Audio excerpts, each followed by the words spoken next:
The most intense, thrilling, electrifying sport on the planet. Mixed martial arts. You've been looking for the definitive podcast to call your new home to hear everything about it. The search is over.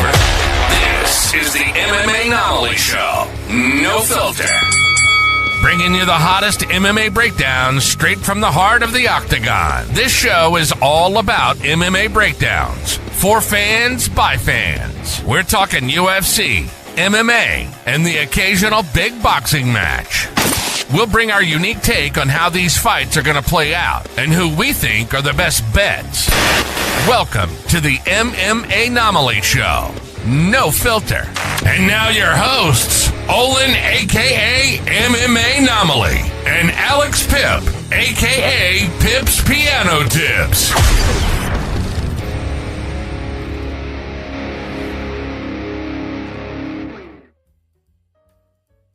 One eternity later.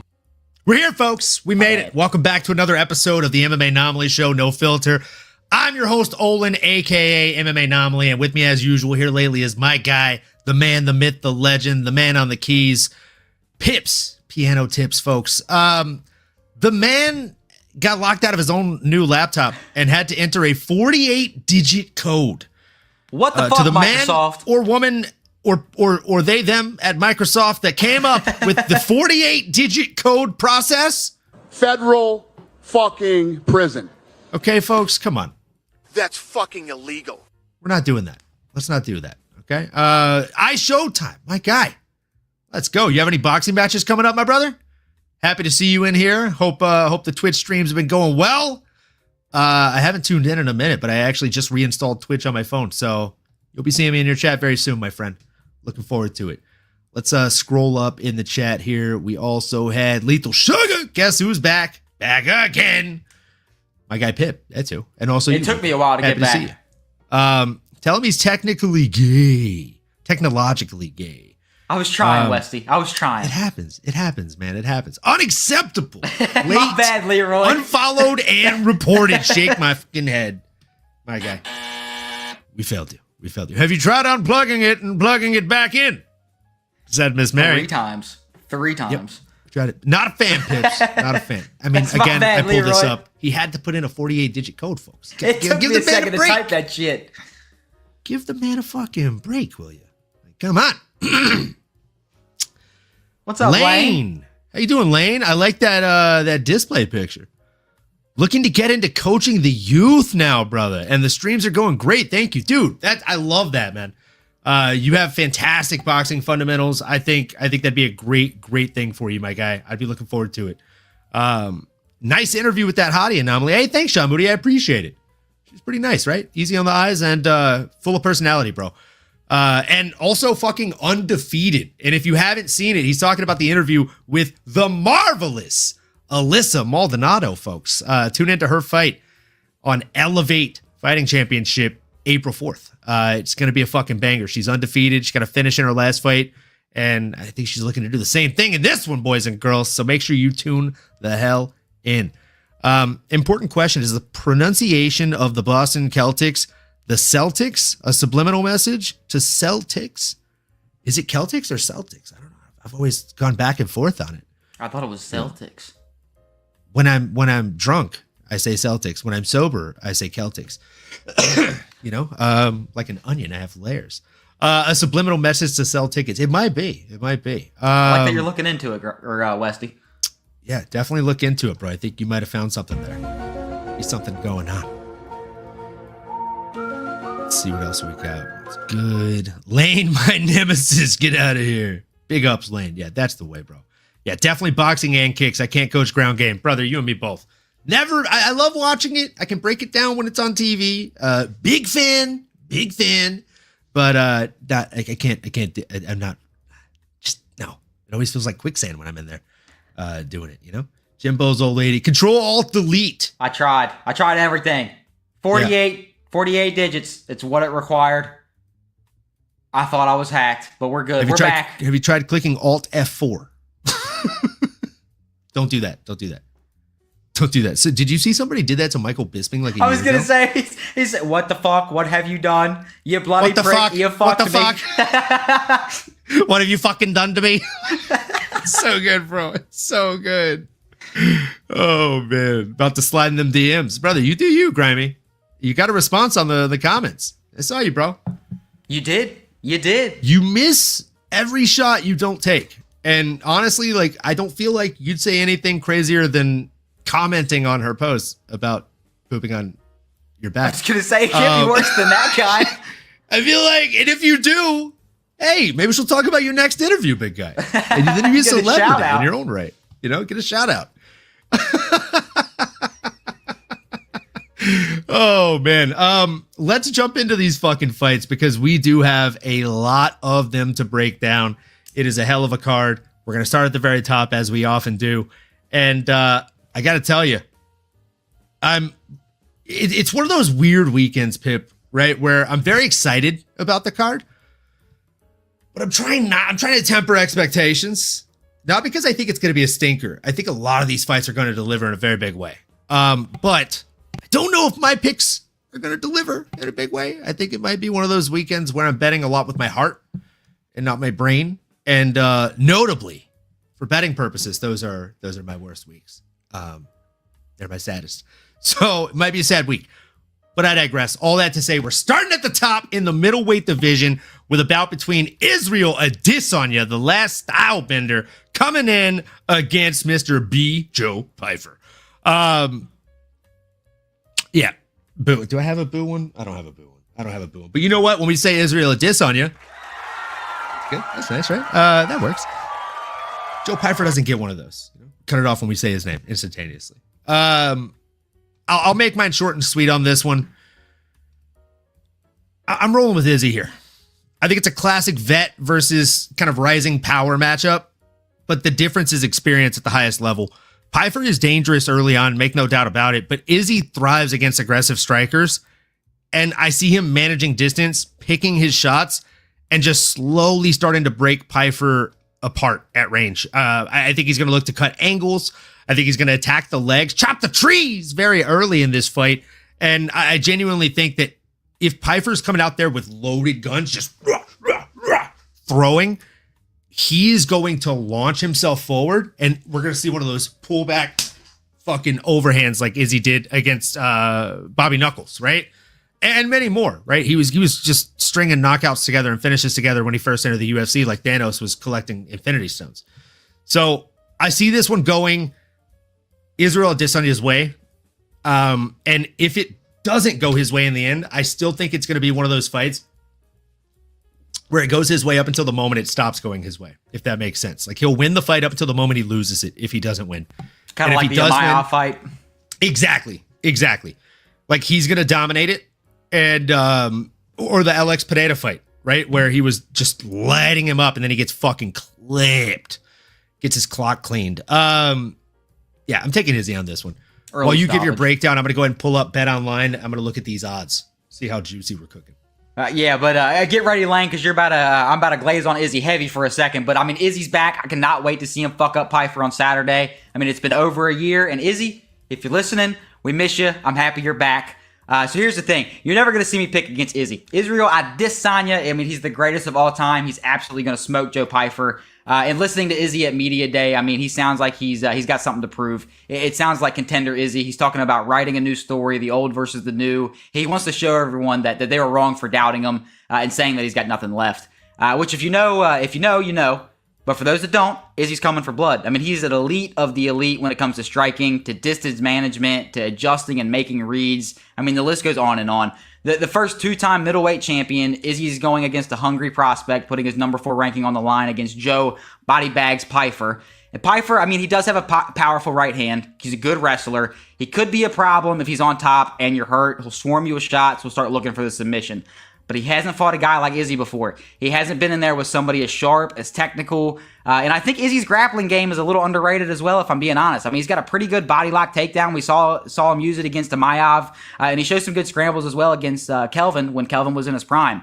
People have tried to catch Izzy his whole career by exposing the weakness of his grappling, and other than Jan, which Izzy was moving up for, and DDP, who's an elite level grappler in himself, both world champions, were the only ones that were really able to do it. I mean, I feel like Pfeiffer is a berserker at best. He does have some good slams. He's got a good check hook. If you let him unload shots, while getting you to back up, he can cause a problem for some of these guys.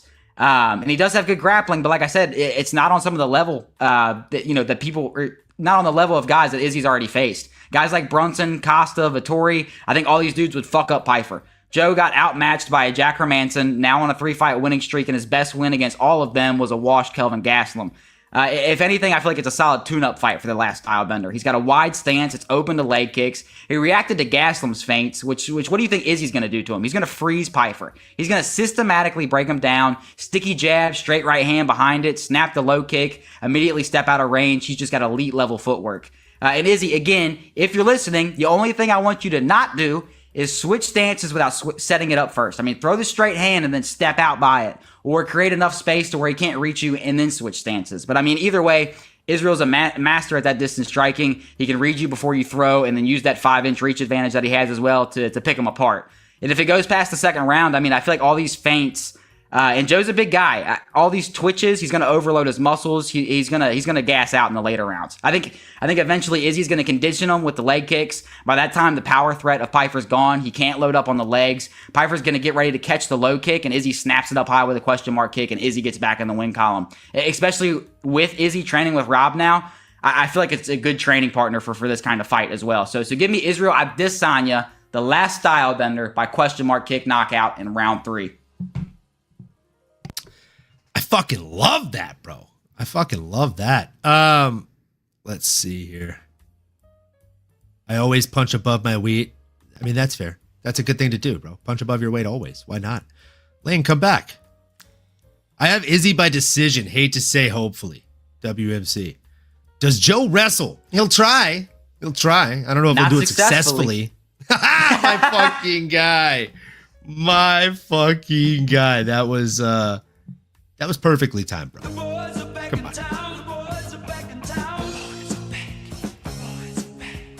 That's my concern. I mean, you just take that concern, ball it up, and throw it into the garbage, or as we like to call it, the recommendations, comments, and concerns bin. I don't see that happening. I don't think he's going to be able to get on top. And if he gets takedowns, he'd have to get like 3 to 5 takedowns to get 30 seconds to a minute of control time. There's no way he keeps Izzy underneath him. He's wily and tricky underneath him, bro. He trains with fucking Volk. Like, Volk knows how to grapple, big dog. Yeah. I just watched Infinity Wars the other night. My guy, let's fucking go indeed, bro. I love that. That's such a good fucking movie, bro. It's so fucking good. Praying for a double KO here. Chris Cushman, glad to see you. Hate that comment. But I get it. Some people I can see Izzy knocking him out twice. Izzy ain't back. Bro, Lane. Izzy's back. I told you, Lane. For the love of God, nobody let Pfeiffer anywhere near a burrito after weigh-ins. Pack that man some Lunchables. Lazy bed, spit and fire. Yeah, absolutely. That stuff with the dog, no bueno. Fair. I agree. Not for that. Shin to shin. Olin, let's fucking go. Let's fucking go, you, bro. Let's go, man. Love seeing you in here. Pack that man some Lunchables and a Capri Sun, said Lane. He could borrow one from our boy S-Dog's MMA. Joe gonna pack a Philly cheesesteak after that Mexico debacle. Yeah, he's gonna bring one with him. It's going to be a draw. Sean Moody, brother, as they said in Ricky Bobby, don't you put that evil on me, Ricky. Izzy KO all day. Izzy's back, baby. Izzy KO, bro. Izzy KO. If you put 25 on him, you get 1667 back in profit. I'm going to put a half unit on this guy. Locking that in on Israel Adesanya. But before we move on to the next fight, I digress. Let me see what Izzy inside the distance is. Yeah, who's ever picking Joe Pfeiffer, I'll put a 5er on it. Our boy's you back. heard it here, you heard it here, folks. Wins inside the distance. Israel Adesanya plus 155. Yeah, boy. 25 on that gets you 38.75 back. I'm doing another half unit on that one, boys and girls. We're locking that one up. Are the lines pretty close, or is Izzy the favorite now? I thought he was the dog. Izzy's the slight favorite. Okay. I think the flat money line odds are like 105, minus 105. I'll tell you right now. Okay, so they're dead even. Yeah, they're damn near dead even. It might even be a pick 'em. I think Joe's still plus money though. Yeah, you get Joe at plus 130. You get Izzy at minus 150. Sorry about that. And I apologize for my voice. I think I'm on the mend from a cold right now, so I got my tea. We're taking it a little easy. All good, man. I hope you put a little shot of whiskey in there, made it a hot toddy. Blackberry and zinc, baby. Oh, there you go.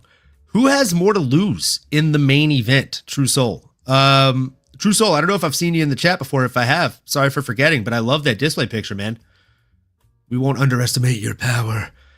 Who has more to lose in the main event, though? I think Izzy for sure, right? If Izzy loses, it's over, right? Can't come back after you lose that many in a row. But for Pyfer, as long as he looks okay against Izzy, I don't think it's much flack off his back in this fight. He just has to look competitive in there against Izzy, and he literally loses no steam, no pressure.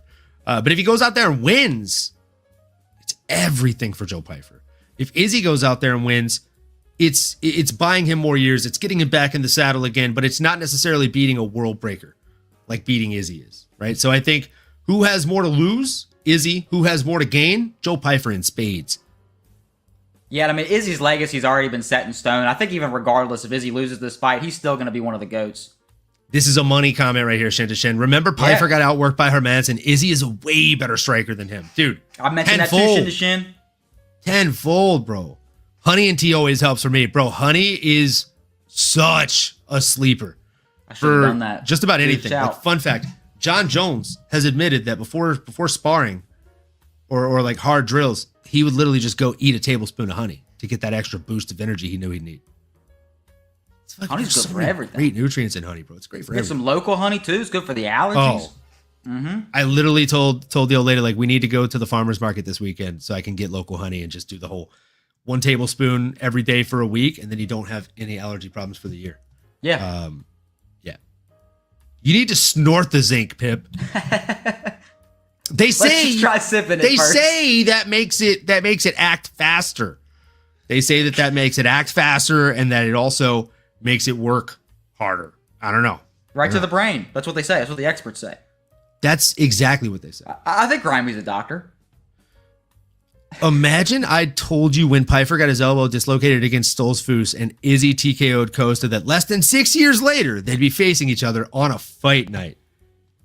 My guy. I would have probably laughed at you. If I'm being honest.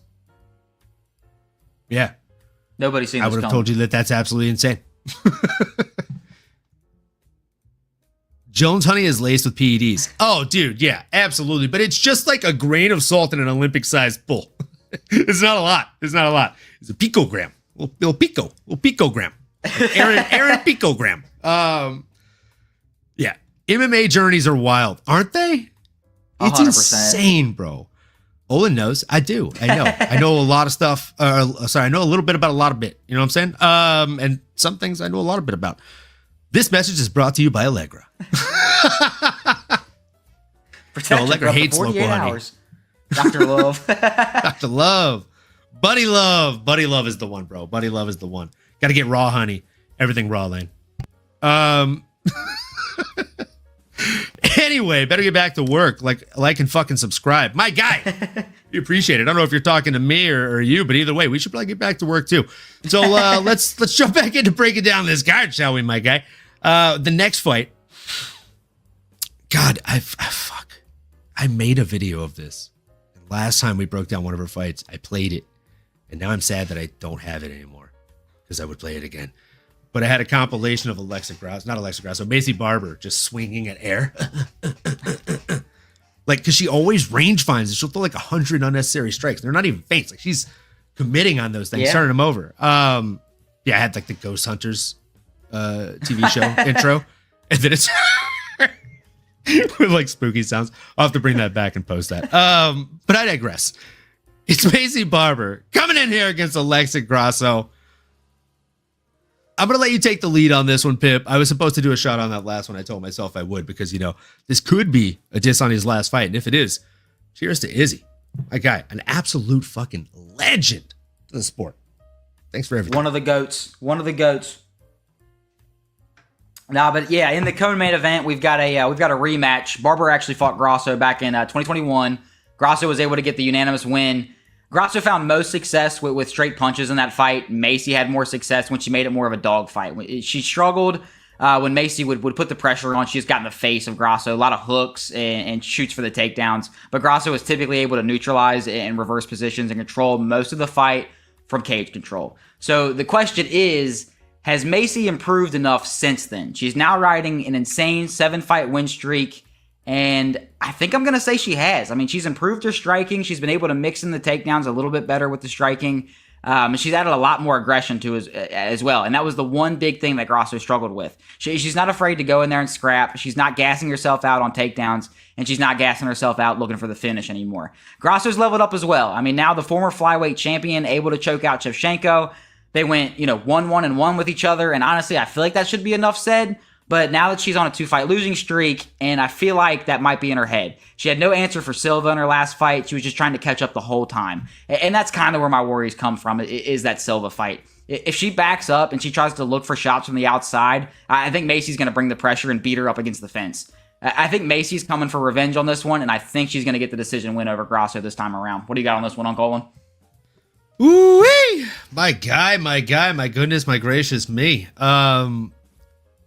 We're already splitting the fence here, bro. But before I give my pick, Grimy says, as long as the cameraman does his job, I'm gonna tune into this one. Brother, yeah. I think that's the one good thing for the UFC going for him right now is the cameramen. The cameramen know the job. They know the job very well. They know the assignment. Whether it's, Macy Barber or Alexa Grasso or Tracy Cortez. Oh my God. That was low-key fucking amazing, bro. Bro. We're lined up, man. We're dialed in. We don't have to agree on the fights. I don't even care. That was fucking honestly top tier. Like somebody clipped that. That was so good. And then I was going to segue, even when we were talking about the men, like the camera guys, they know their job. If we got Yuri versus Khalil, the zoom in on the face, the stare downs, like it's perfect, bro. It's epic. Alex Pineda versus Yuri, like let's fucking go, kid. So yeah. Grasso is is a dog. I'll give her that. I agree, True Soul. I agree, bro. I think Barber is not going to smash Grasso at WMC. I'm sorry. Barber is very cute. I will actually tell you that she's much prettier in person. I did meet her at UFC Hall of Fame, I think the first year I went. That being said, wait, Eileen gives the cameraman a piece of her own. Oh my God, Lane. Is this the real Lane? Lane, you are just firing tonight. I'm not mad at it, though. We like having you in the chat, Lane. Yeah, really like having you in the chat. Wow, that made me definitely derail my train of thought quite a bit there. Yeah, Alexa Grasso is my dog of the week in this one, folks. It's crazy to me that she's a dog coming into a fight that she already has a win over the opponent of. I'm riding with her as my dog here, and let me tell you what. Like, this is a rematch.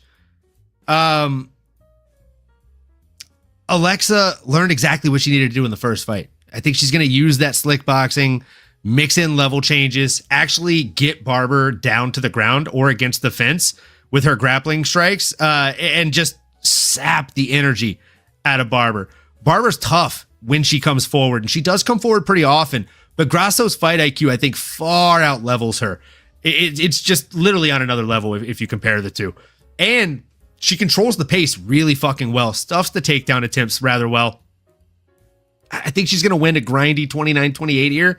I don't see her going out there and getting any kind of finish. In the first fight, like Pip, to your point, like you could actually argue here, the first fight, the decision, right? 15-minute fight, 50-95 on total strikes, Sure, Alexa definitely outlanded her, almost 2-1. Significant strikes, it gets a little dicey though, right, Pip? 40-38 in favor of Maycee Barber. And then takedowns, you got 3 out of 5 for Maycee Barber and 0 out of 0 for Alexa Grasso. So Maycee wins on the takedowns. Maycee wins on the significant strikes. But there's a big asterisk here. Once they did get to the ground, Maycee didn't do anything with it. And Alexa actually attempted a submission. Yeah, Grasso reversed quite a bit of positions. I think it was more just positional dominance. She would get the takedowns. Bro. She hit a Muay Thai style sweep from the bottom. Like, it was nasty work. Yeah. And I just think that Barber, as you said, you know what's crazy is like we're picking a different person, but I can't disagree with anything you said in your breakdown, Pip, right? Like, Maycee, did she improve? Yes, she may have improved more than Alexa Grasso. But I think Alexa Grasso has been in there with better people. And as a result, it's hard. It's hard to go in there and win against Valentina Shevchenko and for me to fathom her losing to a Maycee Barber. Even though she lost the rematch, right? Like, to me, Maycee Barber is very good.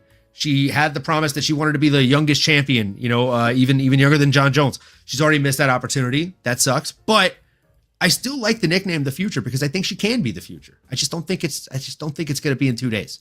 Yeah, so my only argument is just on the aspect, like, if she was coming off of the loss to Shevchenko and this was her fight back, I would 100% pick Grasso. It was the fight with Silva that bothered me so much. She didn't do anything. She was very hesitant. She was backing up. She did not put the pressure. She didn't look like Grasso. Respectfully, I would say Silva does that to probably 80 to 90% of the people in the top 10 of that division. That's fair. The twitchy Taekwondo movement, like, I can tell you firsthand, I've gone against a couple people like that, and I think both the people that I went against when I was sparring, and this is definitely back in the AKA days, right? So this is some time ago, like 8 to 10 years ago now. But when I was sparring predominantly, like every Wednesday and Saturday, I would typically go against a lot of small people. I was much smaller myself back then, like 165. But these 125ers and 155ers that have quick twitch movement, and they do have a Taekwondo background or a Muay Thai background, when they're like twitching all around, I call it herky jerk style fighters, you don't know what the fuck they're going to do. And it disrupts your rhythm in such a weird way. Like, my dad used to tell me, because my dad did Golden Gloves, that the perfectly timed engines, those aren't the ones you have to worry about in boxing. The perfect engine for boxing or fighting is the engine that's the one that's like missing and fucked up because there's no real rhythm to it. And you can't predict what the fuck it's gonna, like, I wonder what sound it's gonna make next.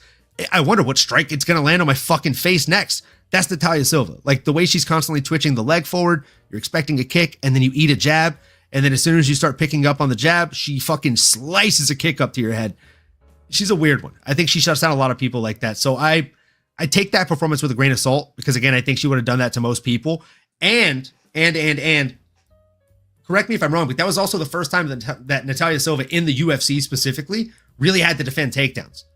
And she did it brilliantly. She defended both of the takedowns attempted from Alexa Grasso. Oh, and yeah, I think yeah. that was absolutely mind-boggling and defeating mentally. Yeah. It's deflating when you're like, all right, well, I know I'm a better boxer than her, so I'll be able to outbox her. And worst case scenario, I can take her to the ground and then she's dead in the water.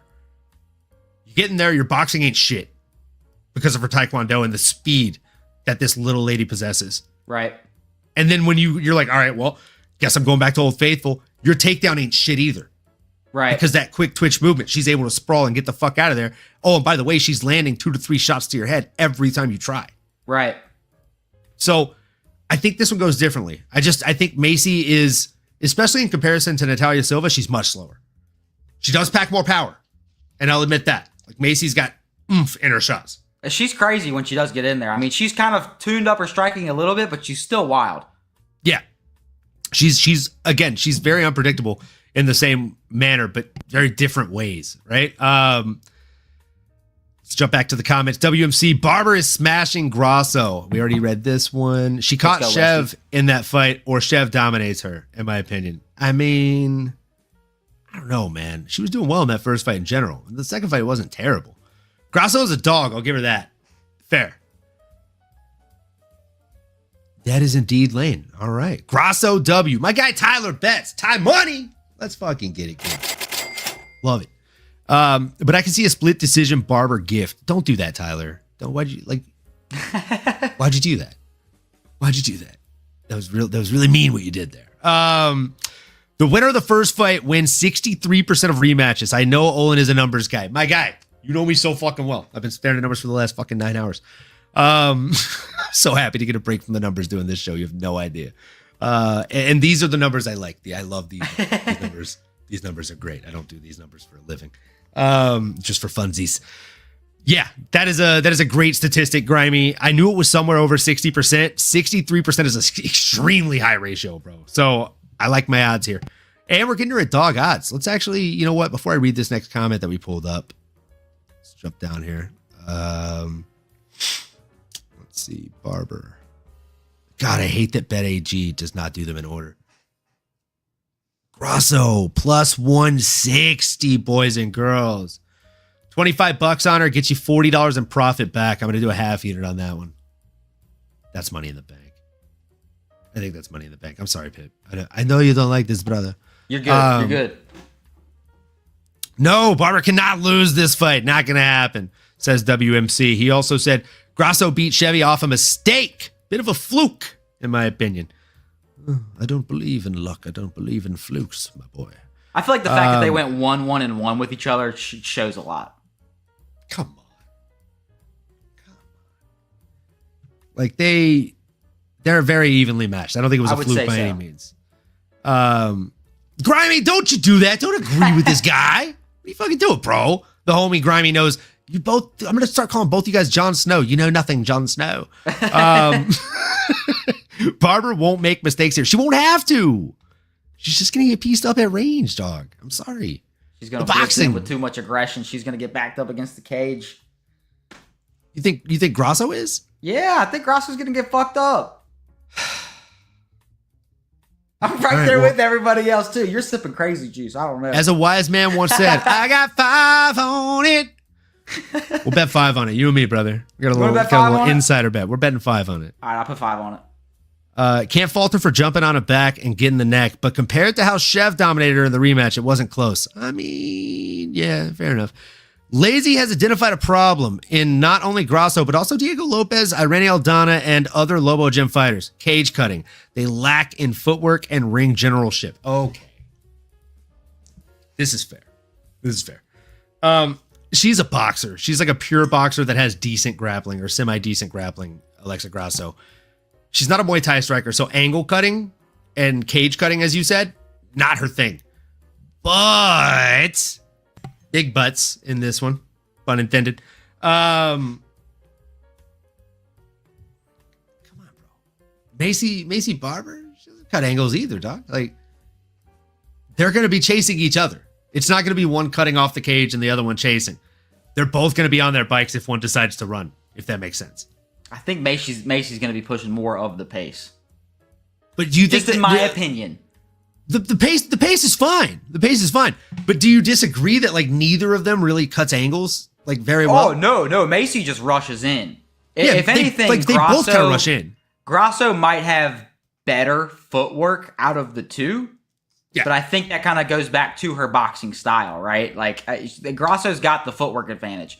But my problem is that I think she'll spend more time backing up and like you said, not being able to cut off, where I think Macy might catch her up against the cage. Fair. And Grimy, if you haven't heard this story, that's fine. But if you have, just rip your earphones out. I had a 7-legger, and the 7th leg was Amanda Nunes versus this chick named Juliana Pena. You may have heard of her. And I could have bought a house if I won that bet. Genuinely. I could have at the very least put a down payment on a house with the winnings from that bet. And I had 6 legs down. And my significant other walks over and she's like, "What are you smiling about?" And I'm like, "My 6th leg just hit." And she's like, "Holy fuck, who's the 7th leg? Or who's the last leg?" And I'm like, "Amanda Nunes." And she's like, "Oh my God, we're fucking set." We fist bumped, we hugged, we did a shot.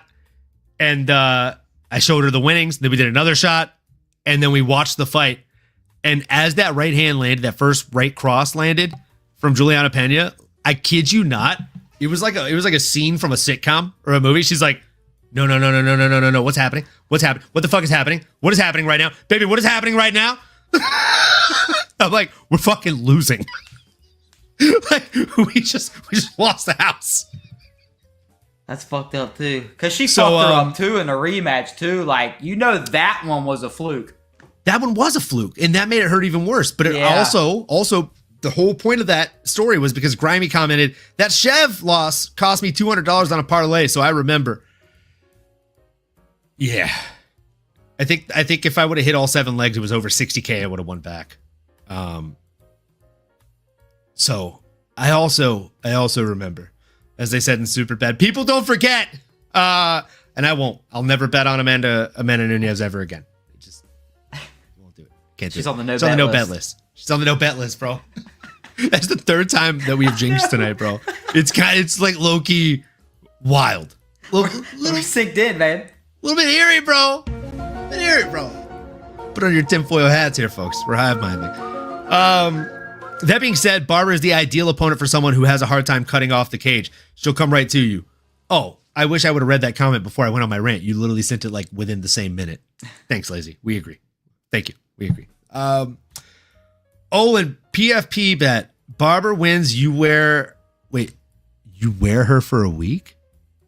What do you mean wear her? Probably on your profile pic. Oh, I can't change my profile pic like that because it has to be a picture of me. Otherwise, it'll take away my my verified check marks. Yeah. So easy out for that one. But I'll tell you what. If Macy Barber wins, I will order a Macy Barber t-shirt from the UFC website. And I'll wear it the second it comes in. That is not good for Macy. We talked about this. I'm about to order one right now, dog. just gonna pad the bet. I'm gonna bet more on the opposition. That way I cover the cost of the t-shirt, Let's go, Westy. Let's go. Hey, we got 5 on it. Either way, we're gonna take his money. Let's go, Kush. Kush is always on my side, bro. Whether it's the guy in the chat named Kush or the Kush on the outside of the chat. Yeah. Grimy, I think we all win here as long as the cameraman does his job. All right. A comment so nice he had to say it twice. I actually agree. I'm glad you said it a second time, man. I have a feeling this fight will suck. Not betting on this shit. That's fair. That's valid. I already did. Damage. The first fight kind of sucked, to be honest with you. I don't know why we've been talking about this for like 15, 20 minutes. It happens. It's kind of crazy. Probably because of this. Macy has a butt. Grasso is cakeless. Therefore, Macy wins. 100% Westy. I mean, I'll take a couple squats. Grasso said she's been training her grappling a lot since last fight. Tyler, I'm not going to read that comment, but that's hilarious. Trying to cash out, sweating. Exactly, bro. Like, brother, that was me this past week. I had Lerone Murphy, and I took a video. I need to do a time lapse of it and post it. Literally, they were offering to pay me 90% of my bet winnings as the fight ended. I should have cashed out, and then they give it to fucking Movzar, and I lost it. And I'm like, you gotta fucking kidding me, bro? Why did I just click cash out? Again, my significant other was sitting next to me. She's like, why would you cash out? Lerone just won that fight. Like, yeah, I agree. We got it wrong. Or maybe the judges did. Who's to say? Who's to check? Hard to think their first fight wasn't scripted. Ouch. True soul. Ouch. Hey, Greg, why don't you go piss your pants again? LOL. People don't forget. Fair. You get a t-shirt if I win. You wear it on your stream for a month. If I lose, I'll have a cross-up pick for a week. I love that. You're going to get some new followers that are going to think you're a cute MMA fighter. For sure.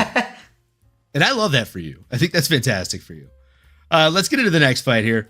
It's a welterweight bout between... it's Michael Chiesa versus Nico Price. I've got a couple things to say about this fight, babe. Go for it. I got a couple things to say. Nico Price got knocked out like a week ago. I know it wasn't a week ago, but still, like, he got knocked out so badly that it could have been a week ago, right? He's still recovering. I think it was like 3 weeks ago. It wasn't a long time ago. Let's check the record, bud. It was February 7th. It was a month and a half ago. Yeah. Like, that is 5.5 weeks ago, guys. That is not an efficient time to recover from getting knocked out by a dude whose last name ends in OV. Okay. Just no. It's a hard no from me. And then you have Michael Chiesa, who's on the wrong side of 35. Both guys are, to be honest with you. But Michael's taller. He's more crafty. He's more of a veteran somehow than even a Nico Price. And I think he has more paths to victory.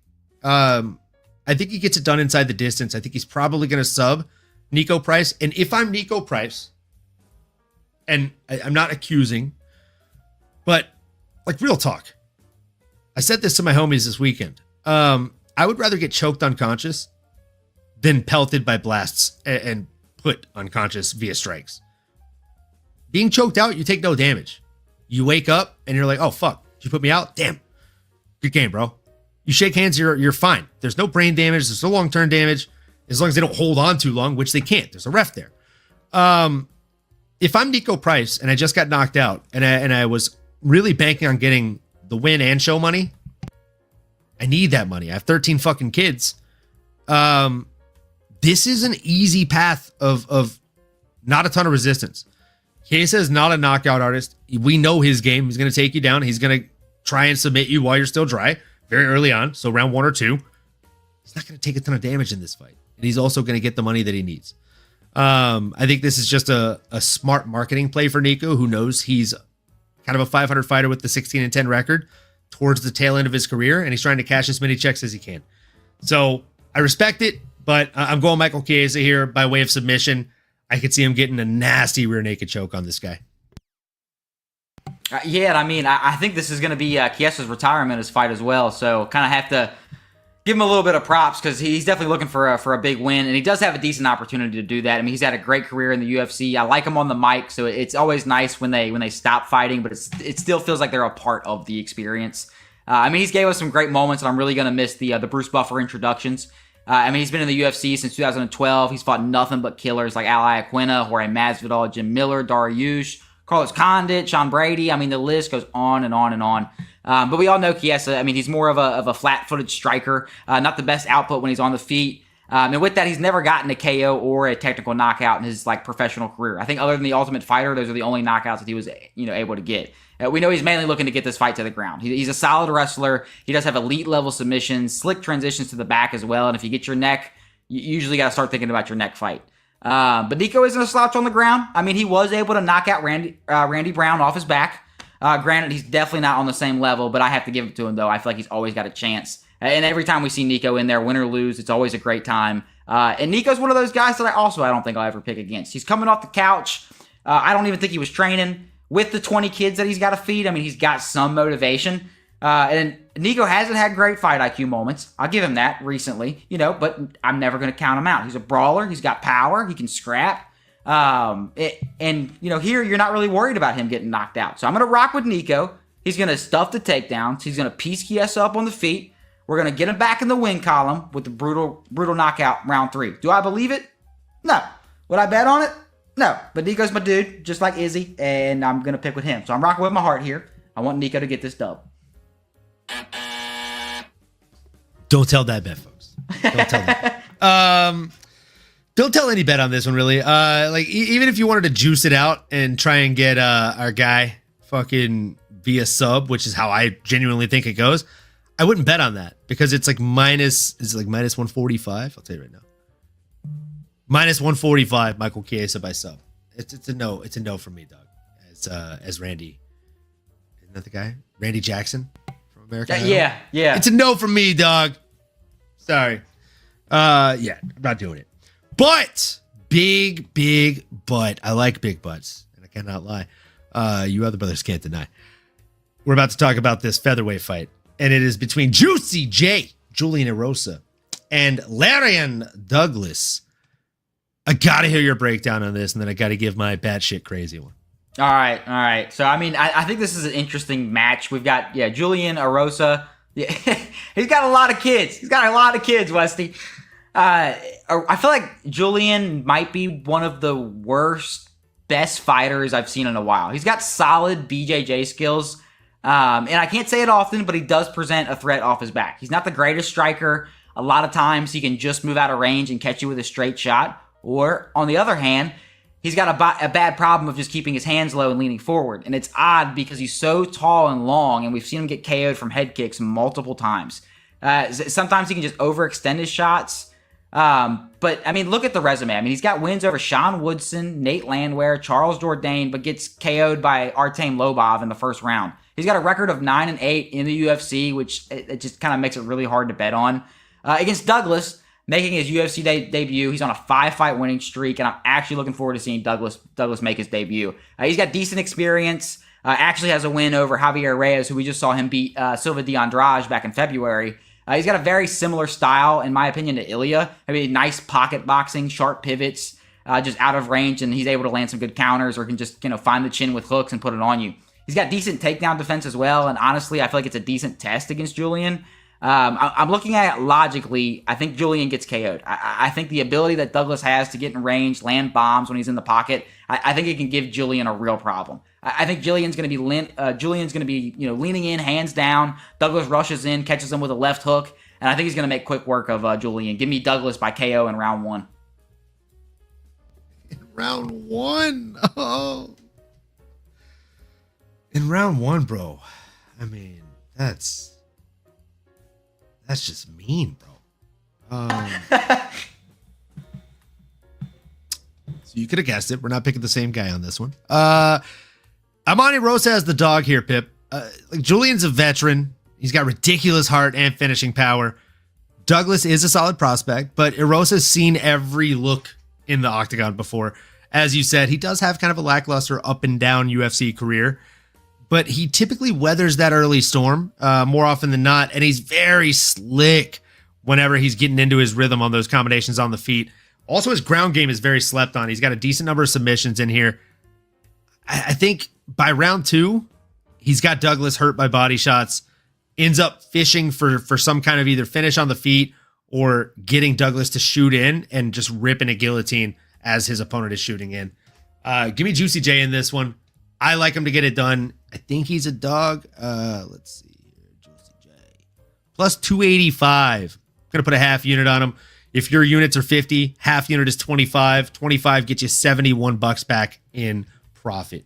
I will say like the last time Julian got knocked out, the last 3 times, it was all in the first round. That's fair. That is fair. But I will also say the last 3 out of 4 times I bet on Julian, he's won. Oh, so I got you. He's like one of those guys. It's like the reverse no bet list. He's on the always bet list, smash the line list. And if he's a dog, I've told myself to always bet on him.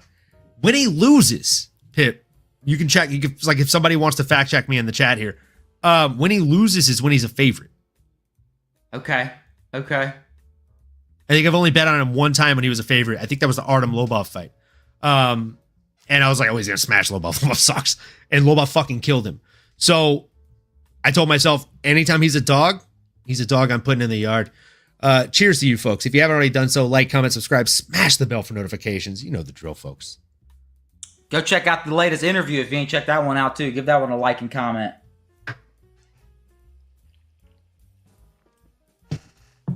Absolutely. Had the pleasure of sitting down with the marvelous Alyssa Maldonado. Fantastic person. Great fighter. Really, really solid finish over her opponent. What was her opponent's name? It was like a crazy name, like Contagious or something like that. You're laughing, but I'm not. I'm being completely serious. Hold on. Her name was Contagious? Yes. Sorry, Cautious. Cautious Davis. That's her nickname, or that's literally her that's name? her actual. Her first name is Cautious, and her last name is Davis. Cautious Davis. Cautious Davis. Yeah. All right. She took that chick down in like 12 seconds, and then just swarmed her with strikes, and then got her down another 2 times, maybe 3 times, and swarmed her with more strikes.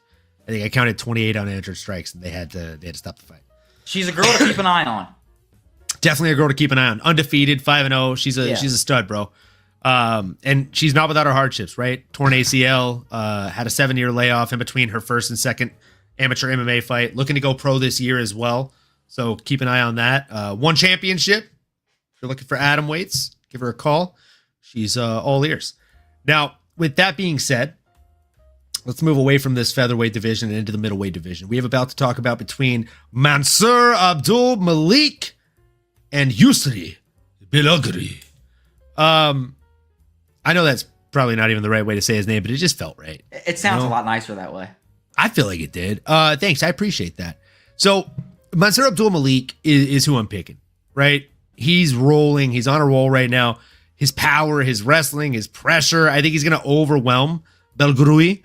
And I think he's going to close the distance fast. I think he's going to land heavy shots, probably switch levels here, go to the body a couple times and come up top, make him lower that guard before he really rushes into the head, and then use those takedowns to control the clinch. I think he's going to essentially push his opponent up against the cage, work the clinch, and then as he finds any spot of weakness, he's going to rip the legs out from underneath him if he needs to. There's a reason one man is undefeated, 9-0, and the other man is 9-3, right? He's had just as many wins, 3 times as many losses, right? So I genuinely think that Malik is the answer here. I think he's going to put him on the back foot fairly early and often, and I think he's probably going to win inside the distance via TKO. What are you thinking on this one, Pip? I would almost agree with you, but I'm still going to disagree with you. But I hear what you're saying 110%. I think the only one we've agreed on tonight is the Izzy card, or is the Izzy fight. No, but yeah, absolutely. Mansour is an undefeated prospect. He's got 9 wins in his professional career so far. He's never been to a decision, and really when you see him fight, you know why. Every shot that he throws is a significant strike. He backs you up against the fence, landing bombs with no regard. Which does make you, he does get a little hittable. He's got good grappling, and as well as, he punishes you when he's on the ground as well when he gets you down there. But against Belgari, solid kickboxer. He went on a tear in glory, and he does have a wealth of experience. He fought Izzy twice, he fought Alex Pereira 3 times, and he actually beat Alex in their first fight. I mean, he does have elite of the elite experience that he has gone up against. Now, as most strikers transition to MMA, the one thing they struggle with is the grappling, and he's no different. He's not great at defending the takedowns, but I will say that he's improved the ability to get back to the fence. I think I'm leaning towards Yuri here. I think he can strike from the outside. I think he can punish Mansour with knees, jabs, kind of chop with the legs a little bit, and really just pick Mansour apart. With that relentless style that Mansour brings, he's open to big shots. We saw competitive moments in the Brundage fight. We also saw Nick Klein land that nasty spinning elbow that hurt Mansour bad. And I think Yossi here he's gonna hand Mansour his first loss. And I think he's going to end up getting the TKO sometime in round 2. I think he's going to catch him with a knee down the middle as he shoots. And I think he's just going to land some nasty follow-up shots. I'm not mad at it. Maybe we can bring it back home for the beginner of the main event here, folks. We have a lightweight bout between, and thank you. You just talked me out of betting on that one wholeheartedly. So thanks for that. We have a lightweight bout, folks, between Terrence McKinney and killer Kyle Nelson. Pip, take it away.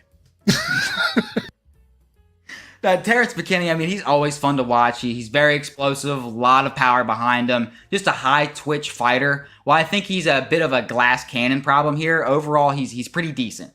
He's extremely fast. He's especially when he's throwing, he's got some precision. Really sharp 1-2s down the middle, power in his shots. Even got a good submission game. I mean, he hit Zion with an rear naked choke. Actually has 6 rear naked choke wins in a total of 9 submission wins. He actually has more submission wins than knockouts in the UFC. I think just in his professional career. It always does make it hard to bet on Terrence, though. He can leave big openings, and once he gets hit clean, it usually shuts him down.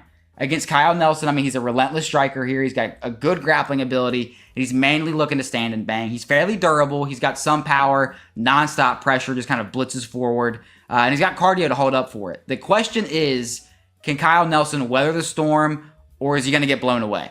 And I think this fight's going to be fireworks for as long as it goes, but I think it's going to be a quick fight. I think someone here is going to get knocked out, and I'm going to lean on Terrence McKinney on this one.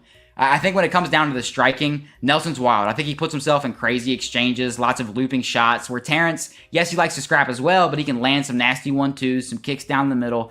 I think both of them are fairly even in the grappling. So I see the edge in Terrence striking here. I think Terrence can land those straight shots, time it right as Kyle throws hooks, or he's rushing down the center. I think Terrence is going to get a round 1 knockout here. So give me Terrence. Okay. All right. You had me in the first half. You brought it back. sweating. I was like, yeah, I have the same exact breakdown, bro. Like Terrence McKinney, I literally like here are some of my notes on this fight.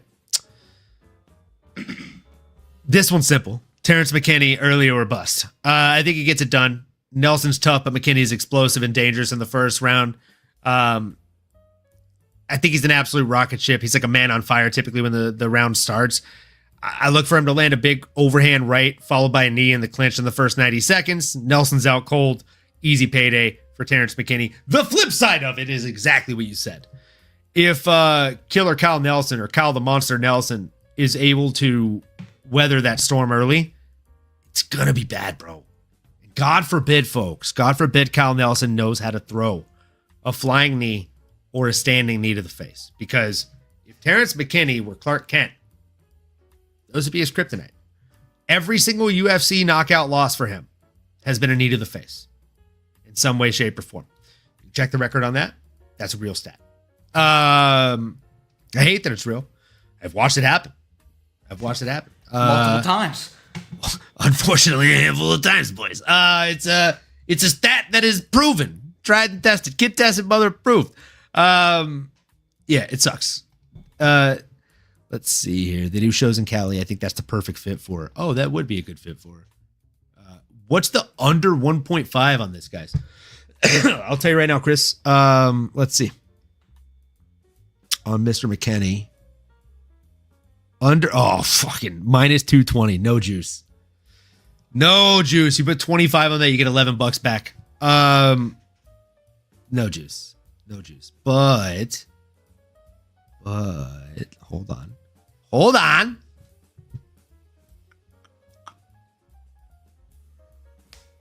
Oh, it's not this one that lets me do that. I think it's Underdog. I found out that Underdog lets me, as long as I put at least a second fighter on the thing in any way, shape, or form, on points, on takedowns, on strikes, I can pair two different methodologies for one fighter to juice the odds. So let me pull up that app real quick, because I am a degenerate after all. And let's see what we can do here. This is perfect. You pull that up. I'm going to refill my tea real quick. I'll be right back. You should do that. 20 You should seconds. definitely do that. You should do a shot of whiskey while you're at it, young man. Growing boy. All right. UFC. Let's go. Terrence McKinney. Finish. And oh man, first round finish doesn't even have a whole lot of juice on it on here. Fight time under 7.5 minutes. So that's, let's see.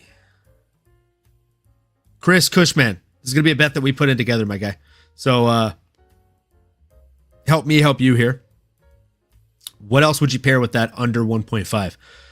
I'm going to do under 7.5 minutes. So under 1.5. And Terrence McKinney by finish. So I'm liking that. But we need one more thing. So what other fighter are you extremely bullish on in this card? Let's go for that. That's right, bro. That's right. Let's go for that. I'm coming! That's right, bro. And then when it hits. Congratulations. So yeah, just pick another fighter that you like, and I'll tell you the stats on those guys or gals. There's definitely some good ones. Adesanya lines are always fucked though, because like he's one of those guys that if you bet over 67.5 significant strikes, he's gonna finish his opponent in like 20 significant strikes.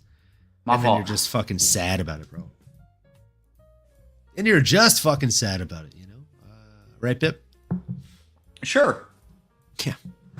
Bahamundez is another one I'm confident in. I like that. Let's look at those Bahamundez odds, my brother. Excuse me. Pardon me. I like Baja Mendez.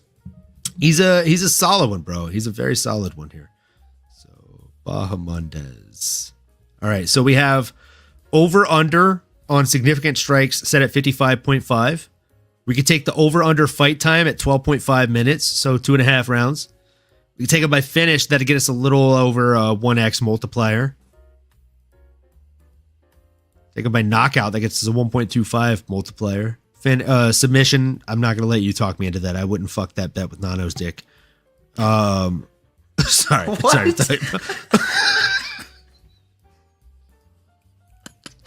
Sorry, I wouldn't make that bet with Nano's money.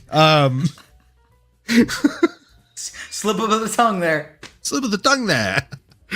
Oh man. Yeah, what are you thinking of Baja Mendez here, my guy? Oh shit, my bad. Yeah. Baja Mendez. I mean, he's no, not you. Oh, this guy. okay, We're talking about the bad. bet. But it is the next fight, so let's go ahead and talk about it. Let's talk about it. It's a lightweight bout between Ignacio Bahamondes and Tofik Musayev. Man, this is definitely a fun fight. I think it's going to be a fun fight from start to finish as long as it lasts. Can I just tell you, every time I say the name Ignacio, it makes me think of that scene from Nacho Libre.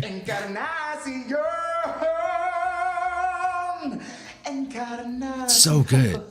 I love that you have that as a soundbite. Ignacio Bahamondes. Yeah, every time. Me and Nano have had that moment before. I just felt like you should experience that. So now you can talk about this fight. Let's go for that. What are you thinking? What are you thinking on this one? Tofik Musayev or Ignacio? I think I'm leaning towards Ignacio. I like that more. Baja Mendez, I mean, he's a great striker, good feints, power in his shots. I mean, he uses all of his limbs as well. He's got good footwork, just kind of in and out. Once he makes reads, he's able to inflict some damage. He's very creative. He's not known for his grappling, but his last win against Jalen Turner, he was able to get that triangle. He really did, good work as well off of his back. He's not an elite level grappler, but he's got it in the back pocket just as well as he's just a well-rounded mixed martial artist, really. We did see Fiziev show some holes in his game in his last fight. He does his best work striking from the distance, and we saw him have trouble in the pocket. Against Musayev, who's also coming off a loss in his debut against Orolbai, and damn, man, the UFC is not really giving this guy any easy fights. First fight was against Orolbai, second fight now against Baja Mendez. I think Musayev, I think he's a striker. I think he might be, I don't know if he's better in that area. I think it's going to be an entertaining fight. Most of the career, he's been in Ryzen and Bellator, throws a lot of kicks, power in his hand. He does have 18 finishes, though, out of his 22 wins. He does have decent takedown offense, especially from what I saw in the Orolbai fight. He stuffed two of Orolbai's takedowns, or at least had pretty impressive balance to not get taken down at all. And one of the takedowns Orolbai got on him, he was able to get up. Granted, he got caught with a Kimura, but you got to make sure you're hearing me. That was against Orolbai. Orolbai just landed 19 out of 24 takedowns against Curtis. That's all I'm saying. With that being said, I still think he loses. Honestly, I think their styles are somewhat similar, but I think Baja Mendez just does a little bit. I think he does a little bit better everywhere, honestly. I think he's the sharper fighter. I think he's got the power advantage. I think he's got the speed advantage. I think both openings are there for both guys.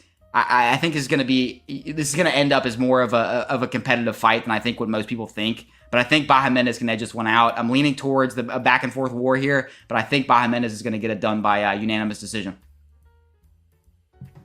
Well, I just poured up another shot because this might be the last time we agree on this entire show, folks. I like Ignacio here, folks. I really do. And again, if you're drinking, drink with us, whether it's whiskey or tea, whatever it is you're drinking, water, we don't care. Raw dog some air if you don't have a beverage in front of you. But either way, we appreciate you being here with us. You could be anywhere in the world on this beautiful evening, and you chose to be right here. So cheers to you.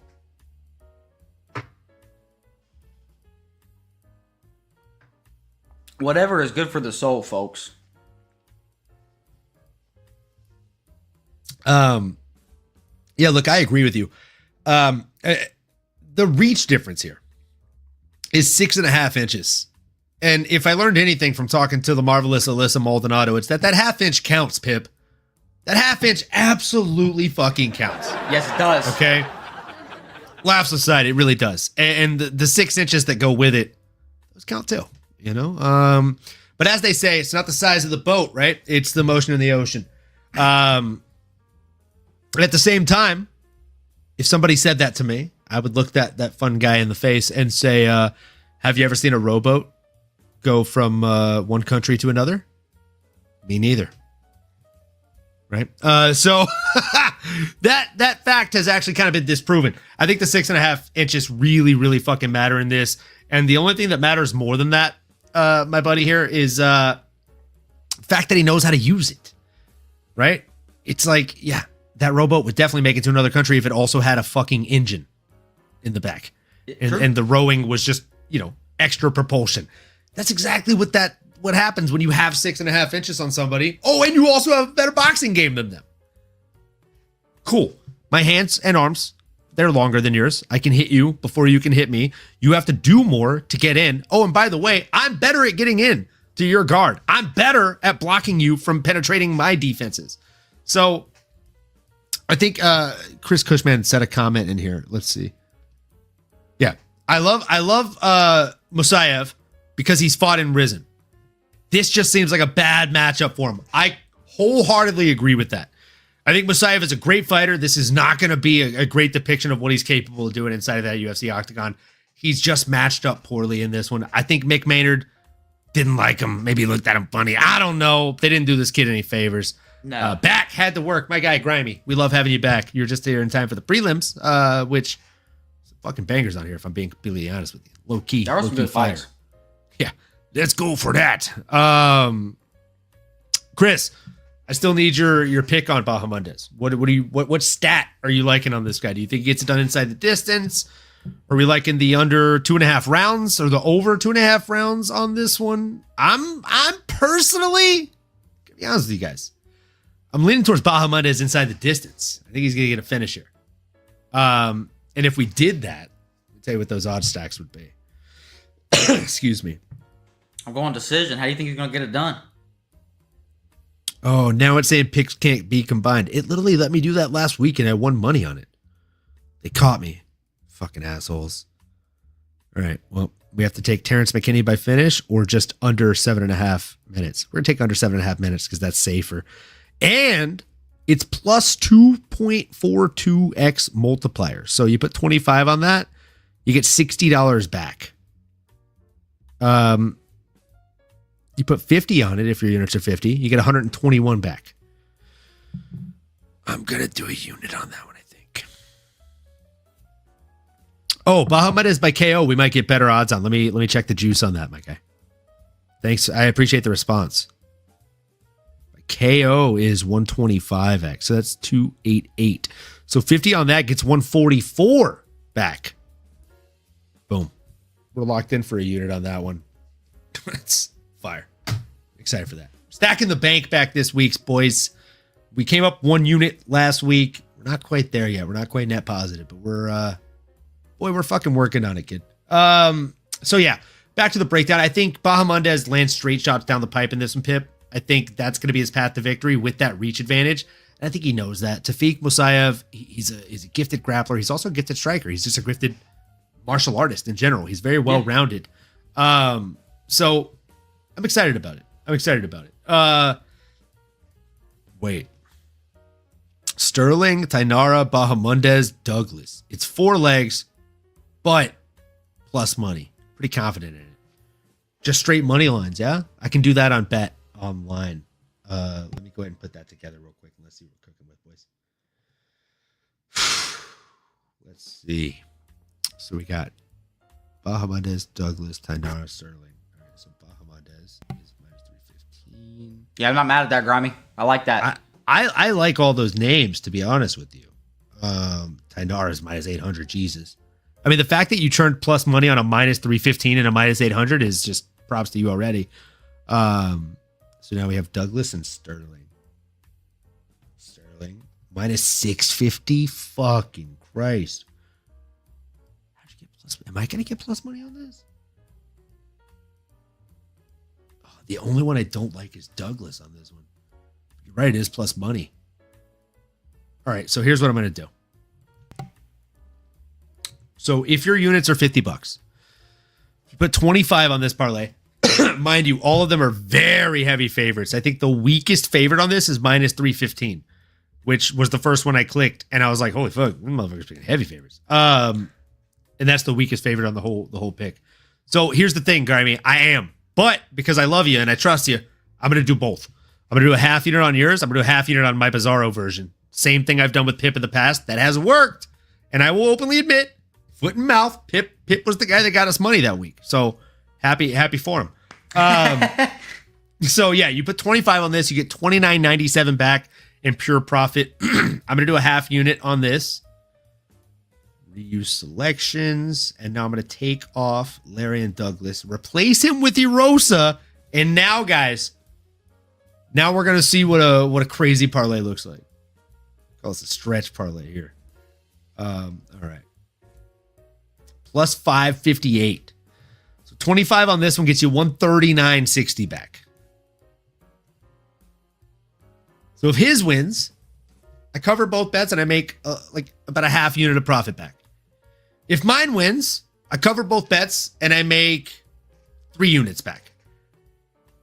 It's a win-win. Either way, we're eating. You know what I'm saying? Like it's a good way to keep the lights on, boys and girls.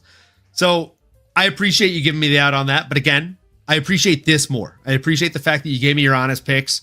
And as I said, whether it's with a fifth of a unit, a half a unit, or a full fucking unit, I'm gonna fucking tail it, bro. Like, you see what I'm saying, bro? This is like that's hedging 101. I forget which there was a bettor that taught me like how they hedge bets on they didn't teach me, they taught their YouTube channel. But I was an innocent bystander that also fucking learned. So that's a win-win. Like, dude, everybody on that is plus money. And then I threw one little Bizarro in there that I think might be the nut that fucking screws everything up. Having me saying nuts and bolts, we got screwed. Not today, Satan. We're locked in.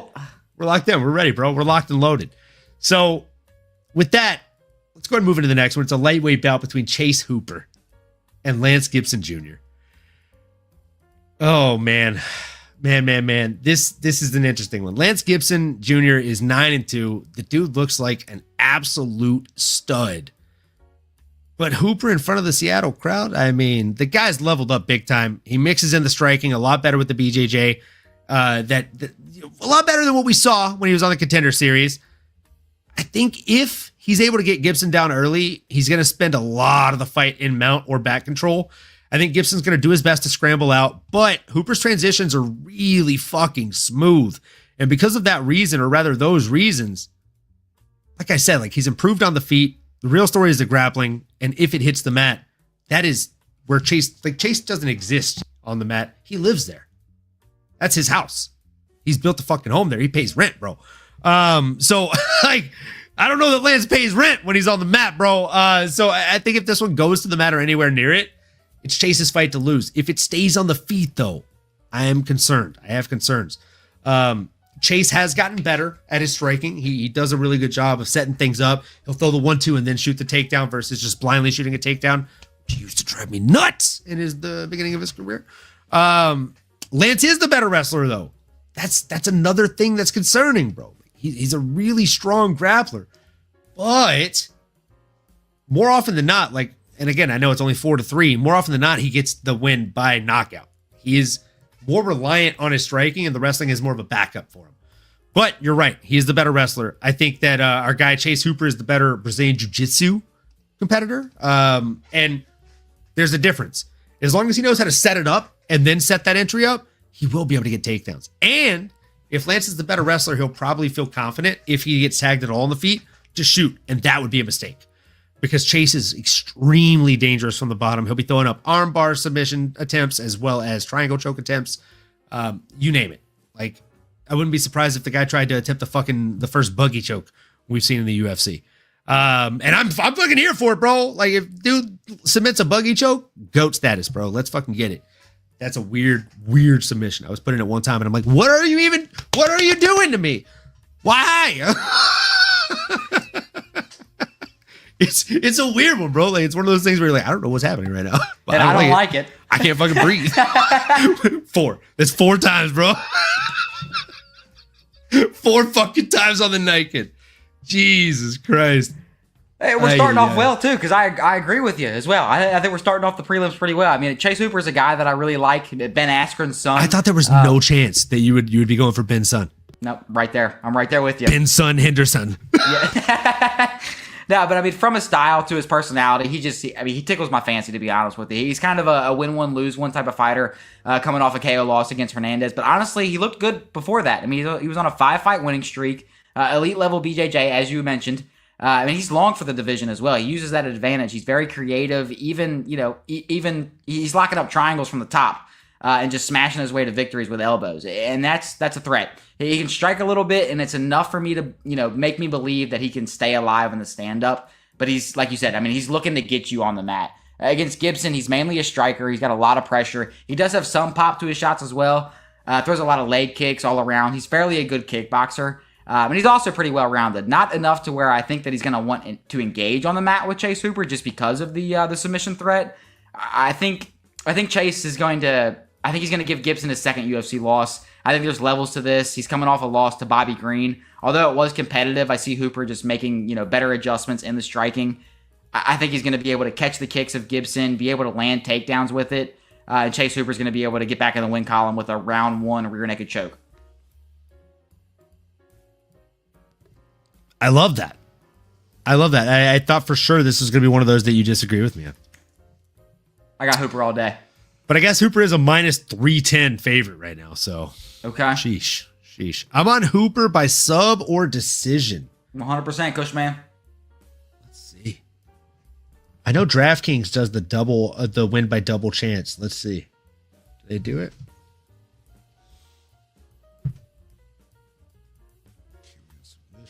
Submission, specific round submission, either fighter by submission.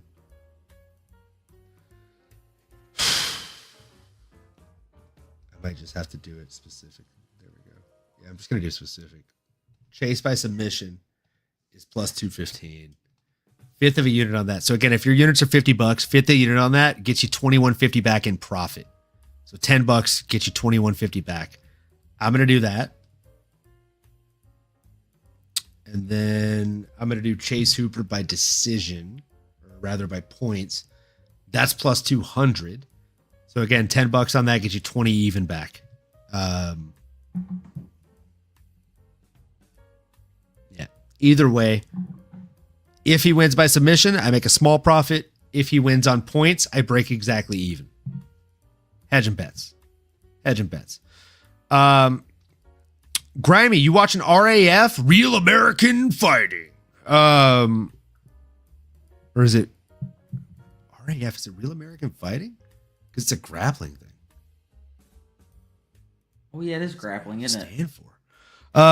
Or Fundora versus Thurman this weekend. Moses Italma also on the boxing card. I'll definitely be checking some of those out, man. RAF's actually been a lot of fun. I think there's BKFC too. Is there? Who's headlining that? So many events, MMA combat sports. I don't even have enough screens to watch everything. Brother, you ain't lying. For real, they're kind of dumb to put on events the same day as an Izzy card. Dude, you'd think they do like a Thursday, Friday card. You remember when Tough used to do the finale with a whole ass fight card on Wednesdays? Was the season finale? I missed those, like, chef's kiss, bro. The first day I got my little cat, Bucky Moose. Little cat, he's like 22 fucking pounds now. The first day I got him, he hid under the couch for 5.5 hours. And then he hears Bruce Buffer yell, "It's time!" And I feel him like kneading my fucking ankles, like trying to get my attention. I'm like, "Oh, hey, little guy."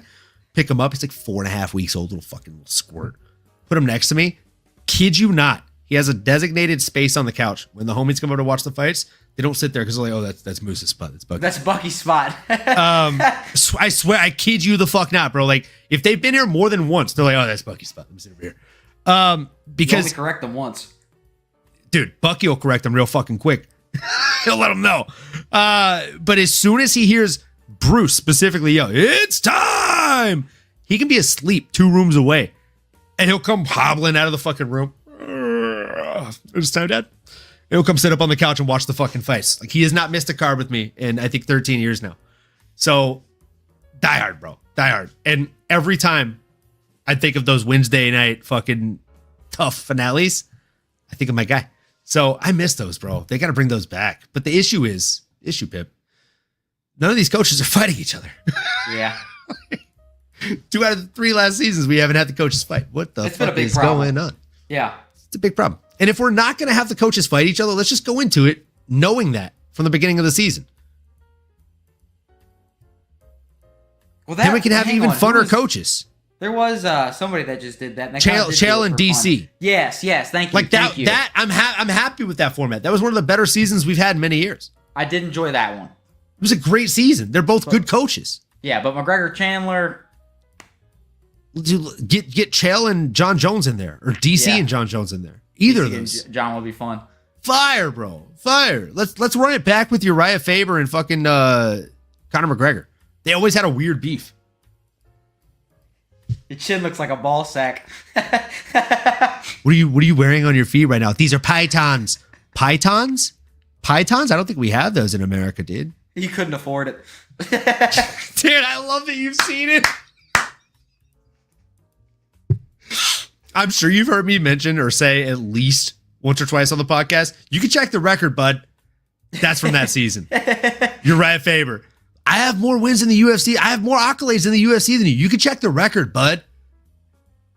Fucking, that is a Uriah Faber quote that as soon as he said that, from that day on, me and Drew will be having an MMA debate. And I'm like, you can check the record, bud. I'm saying facts to you right now, bro. Grandpa fights. BKFC should put on events on Fridays. I agree. Speaking of Uriah Faber, A1 Combat has a great card tomorrow. A1 has a card tomorrow? Where the fuck is there promoting? Damn. And Uriah's been crushing it, bro, outside of the UFC. He's been having a lot of fun. For real, they're kind of dumb to put events on the same day as an Izzy card. Like, I have to go back to this. It's just not good marketing, bro. It's just not good marketing. I'll be watching Izzy. Same. Real ones will. Speaking of not good marketing, if you have a shiny toy like Tyrell Fortune, do you throw him against a wily veteran like Marcin Tybura? That also seems fundamentally like a dumb marketing mistake. It just does. It doesn't seem smart, bro. Like, I just got the brand new Vegeta Super Saiyan fucking Rose, whatever.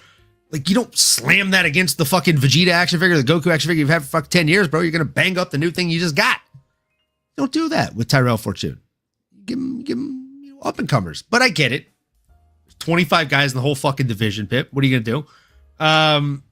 It's true. There's 25 guys to my count in the UFC heavyweight division. It's tough. It's a very shallow division. I'm going with the wily veteran in this one, bro. Like, I just think that Marcin Tybura is better. He's a dog. He's a veteran, savvy motherfucker in there. His jab, his clinch work, the experience that he brings into the octagon with 27-10 record. Like, he's got 37 fights against a guy that barely has 20. Like, almost twice the experience inside of the octagon, and more, like way more than twice the experience inside the UFC octagon. I think he's going to go out there with that experience and utilize it to frustrate Fortune.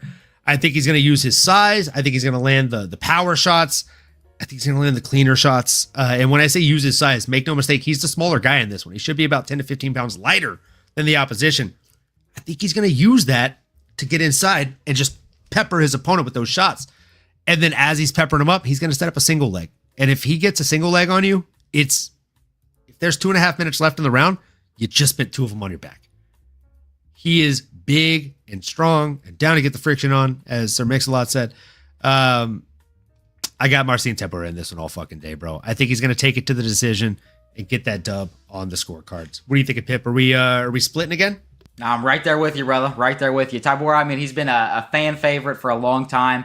I will say he hasn't looked impressive as of late, but he does have, I mean, he's got good flexible kicks. For anybody in the heavyweight division, and he usually, I mean, he's landed some nasty head kicks and then be able to kind of get you on the ground with his power shots. And he's got good top control as well, just unload shots from there. Honestly, I feel like I'll keep my breakdown fairly short on this one. The only thing I don't really like for Tybura is the age, but it's heavyweight, so it's not a terrible disadvantage, but it's 40 years old against Tyrell, who's 35. So he's kind of close, but not out of his prime just yet. And I kind of think that prime, especially for heavyweights, is probably, around that 35 mark. And honestly, I haven't really seen Tyrell fight too much. I know he's more of a good grappler. But here's the problem. Most of these guys coming from Bellator or PFL, especially when they're going against a ranked opponent in the UFC, it's usually a problem. It's usually lights out for them. It's a promotion, again, where I'm saying, have you seen how stacked this card is already? I think Tybura, as being ranked at number 8, I think he's gonna smash this dude. I don't like anybody coming from the PFL or Bellator or whatever fighting a ranked opponent. So I think that's going to be more of the problem. I don't think he's got the experience that Tybura has. Tyrell's making his debut. I'm going to follow the trend here, and I think everybody else is coming from these other promotions, fighting an experienced fighter at this caliber usually doesn't play out well. So Tyrell, in his last PFL fight, he got heel hooked. Unless your name is Walter Walker, it's not something that usually works. So I'm going to trust the numbers here. Bellator fighter versus number 8 UFC fighter. It kills everybody on that roster. So give me Tybura by, I'm even going to go with TKO. Ground and pound, round 1. That's what I'm going to go with here. Very specific. Ground and pound, round 1. I like that. Marcin Tybura is an underdog in this one. I like it. Plus That's 118. That's to put money on, I think. Yeah. What do you think? A half unit or a full unit on this one? So half unit, if we're talking 25, gets you 29.50 back. Full unit gets you 59 back. Oh. Fuck it. Drop it. Drop a full unit. Yeah, I'm hitting the full unit on that. Hit the full one. I like the odds. I like it, bro. I like it. Yeah, I like that one a lot, actually. Now, in the next fight, man. In the next fight, we have Casey O'Neill. Cast iron Casey O'Neill coming in against Gabriela Fernandez. This one is it's a pick'em. It's a pick'em, bro. I'm not even making it up. Like it's a genuine. I can't tell you the last time. I have a pretty damn good memory when it comes to this kind of stupid shit that I probably should clear out space for work numbers, but it is what it is. But I have a great memory for this stuff. I usually remember this. I can't tell you I remember the last time I saw a dead even pick'em in a UFC fight. Minus 110, minus 110. So again, if you put, $25 on either gal, you're getting $22.73 back. So basically getting just a little bit more than, or just a little bit less than double your money back on that one. It's a tough pick, especially in this fight. As you said, like you understand why it's a pick'em, right? So 100%. I think I took the lead on that last one. What are you thinking on this one? How do you see it playing out? And why are you taking Casey O'Neill? Yeah, how the fuck did you know that? Let's go! Yeah. The only pick'em, and I was like, I know my fucking guy. That's crazy. I was like, we talked about this beforehand or some shit. No, Casey O'Neill, I mean, I think she's a fighter to keep an eye on. She's 28 years old. She seems to be making really good adjustments. And her bread or butter is in the grappling. She's a good wrestler. She's got good wrestling to get her opponent to the ground, whether it's double legs or trips. She's also got a good BJJ game to kind of back it up as well. She's got good positional control and good ground and pound as well. Against Fernandez, I mean, she's a freak. She's strong. She's big. She's got power. She's got more of that kind of blended Taekwondo and Muay Thai style. She walks forward, a lot of looping punches. She has good kicks. And nice head kicks as well, for all the way just to chopping at the legs. But her ability to defend the takedowns, it's not that good. And that's where I kind of see this being more of a determining factor in why Casey's going to win this fight. I think Casey's going to get outstruck on the feet, but I trust Casey's ability to get this fight to the ground. I think her scrambles are better. She has long limbs, and I think she's going to be able to use that to control Fernandez on the ground. I think Casey O'Neill is going to give Fernandez her first submission loss. I'm going to say armbar, round 3. What do you got on this one? What do you got? Calling it specific. I'm not mad at it, bro. I got O'Neill all day, man. Casey's power, the forward pressure, I think they're going to be too much for somebody like a Gabriela Fernandez. She walks Fernandez down. I think she lands the heavier hands. She's got a hell of a jab, and she mixes it up very, very well. She's going to look to mix in those knees in the clinch. She's going to look to control Fernandez against the cage, and I think Fernandez is going to get backed up early and often against the fence. I think O'Neill either finishes with strikes or rides out a fairly unanimous decision in this one. She tastes like cigarettes. Stop, bro. Stop. Why would you even say that? It tastes like kissing an ashtray. Fucking, I love you, man.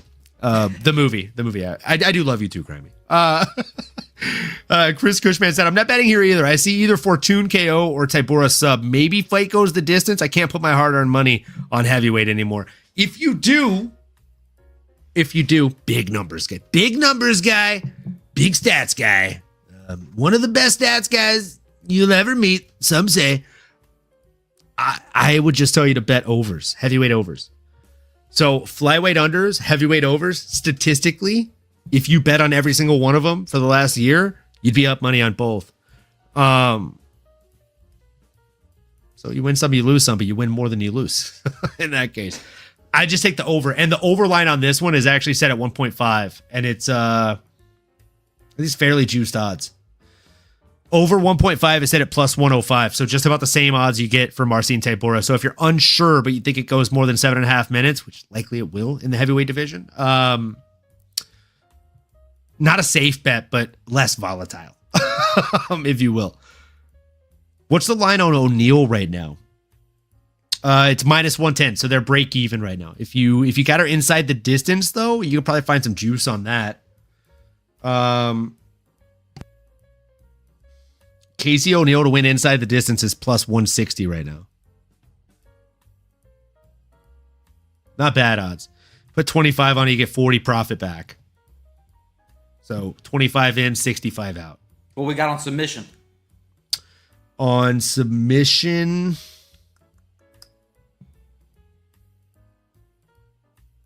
we've got Casey O'Neal. Oh, plus 800. That's it right there. So 25 on that get you 200 back. That's it right there. 10 on it get you 80 back. I think I'm going to do the fifth of a unit. I'm going to do one fifth of a unit on that one. I like that, actually. I think she could get a sub. I do too. Oh, I'm going to pad it with knockout. If she gets a finish, this is so much better than inside the distance odds. This is why you cook parlays, or this is why you cook bets. So Casey O'Neal to win inside the distance, right? Just for easy math. You put $1 on Casey O'Neal to win inside the distance, you get $1.60 back in profit. If you put $1 on Casey O'Neal to win by knockout, you get $8 back. If you put $1 on Casey O'Neal to win by submission, you get $8 back.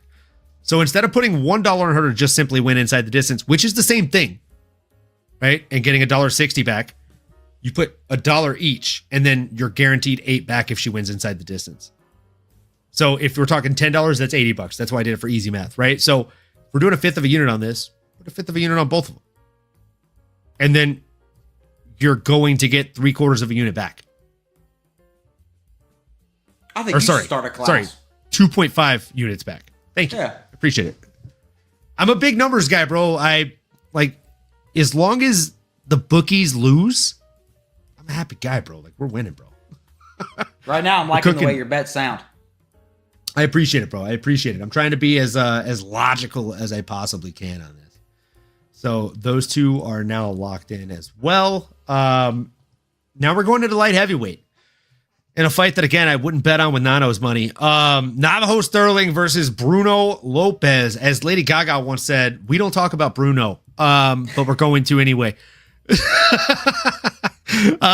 So Sterling is the pick, and he's a problem. The kid is an undefeated stud. He's got serious KO power. He looks like a middleweight that competes at light heavyweight, if I'm being honest with you, the way that he moves out there. He uses his size and range to get the better of his opponents. And make no mistake about it, I said he looks like a middleweight that fights at light heavyweight, but he has a 4.5-inch reach advantage on his opponent this weekend. So he fits the bill of the build, right? He's the size of a light heavyweight, but the way in which he moves, it's kind of like when I used to say about Tom Aspinall, God rest his soul. He was very active back then, saying he fought like a middleweight at heavyweight because he was just so much faster than these other guys that seemingly were stuck in the mud. They'd be flat-footed. He'd be on the tip of the balls of his feet. I very much feel like Navajo Sterling is that guy for the light heavyweight division. He's very slick. He's very quick. And I think he's probably going to get this one done in a highlight reel style stoppage. Probably round 2 or 3, he's going to drop his opponent and then swarm him with ground and pound to get the finish via TKO. Give me Sterling. Give me the Navajo fucking warrior. And after Saturday, maybe we don't talk about Bruno. What do you think, Pip? Yeah, I'm right there with you. I think Sterling's going to get the dub on this one.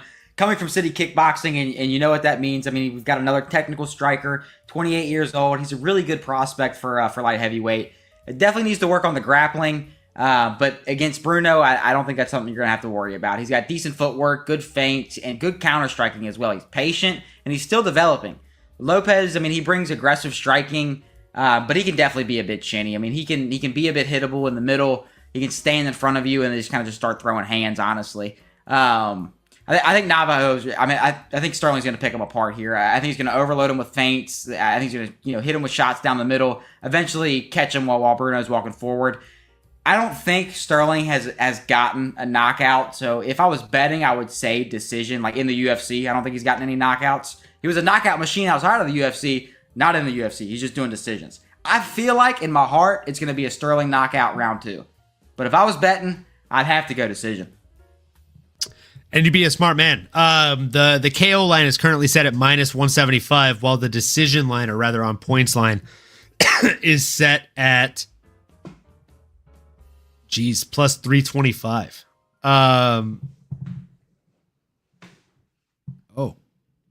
Actually, I like this even better. So instead of plus 325 to take him on points, we just take fight to go the distance at plus 275. 10 on that is 27 profit. Yeah, I can see the knockout because I think Bruno's more of a glass cannon. His last fight against Jacoby, where he got one-shotted, I can see a big tactical advantage in the striking for Sterling. Bit telling. I'm not, like I said, I'm not betting on this one even with Nano's wallet, so I'm not doing it. Just not. But I am taking Navajo here. I do think he gets it done inside the distance. Izzy and over 2.5 Navajo money line. Or sorry, Izzy and over 2.5 Navajo money line. Chiesa sub. I wouldn't say that Chiesa sub out loud, but I do agree with it. Just because I'm curious. I do agree. Let's see what those odds look like if I did a cycle parlay. Picking the hybrid price all day. He's going to get it done. He's going to smash your boy. Let's see. Is he going to smash your boy? He said, I know you don't like this. I'm going to smash your boy. All right. Let's see here. So we're going. I'm going to go Sterling over 7.5 minutes. Okay. I'm going to go.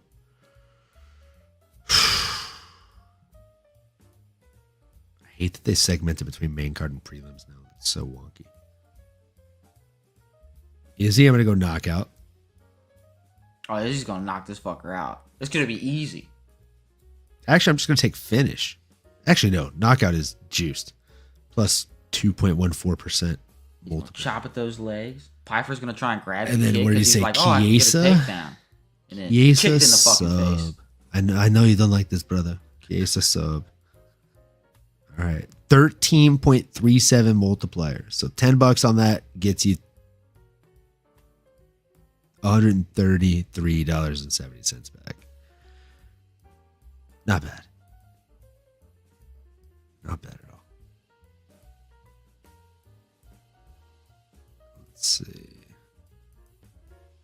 Yeah, I'm gonna do a half unit on that one. So 25 gets you 334.25 back on that cycle parlay.